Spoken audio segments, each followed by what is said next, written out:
races, and I am so excited. I am talking to the Kitten Joy owner, Ken Ramsey. How are you?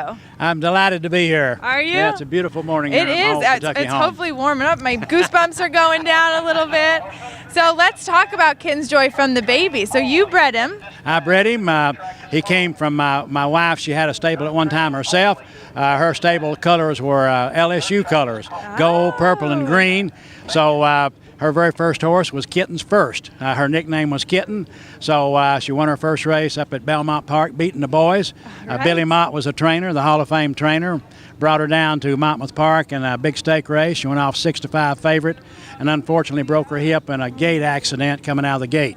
So that kind of restricted her as a broodmare because they wanted to put her down. We ended up saving her, and the first foal was okay. Then the restricted birth canal created problems.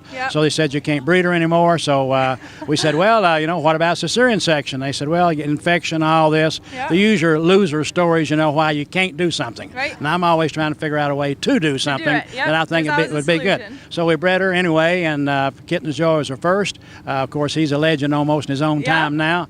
The next one was Precious Kitten, who the Lales bought for a broodmare at a big price after winning a couple grade ones. And then the last one was Last Kitten, which turned out to be a real nice horse. Didn't race herself, she got hurt, but the first two foals are both stake winners. So, so now there's so many kittens on the track. Are you running out of kitten names? No, I've got all my grandkids and all my, I'm naming them friends after towns and all sorts of things. So plenty of names for the kittens out there, and we're still producing them. Are they all reserved for the Jockey Club? They better, they love you. Love you. Well, we're trying to brand the name. I mean, that's kind of put him on the map, and it got his stud fee up to $100,000 after he had the 34 stake winners last year. If you got a good stallion like that, everybody wants to breed to him. Absolutely. So if you produce good horses, everybody wants one. Bad horses, you can't give them away.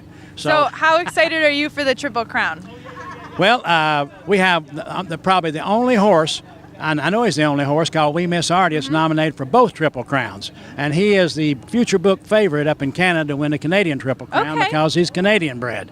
His chances in Triple Crown down here, he probably should be named We Miss Rodney from Rodney Dangerfield because he's 50-1 and not getting too much Hey, my grandfather respect. always said put $1 on the long shot because when you don't, that's when it's going to come in. Well, our two in the Derby this year, one of them is 50-1, and Artie probably deserves to be that based on, you know, the race he came out of and the fact that they're saying he's not a dirt horse. He's probably a synthetic horse, and he didn't work all that well comparison. What do they know? Well, you're right. But the other horse drew the unfortunate coveted post number 1.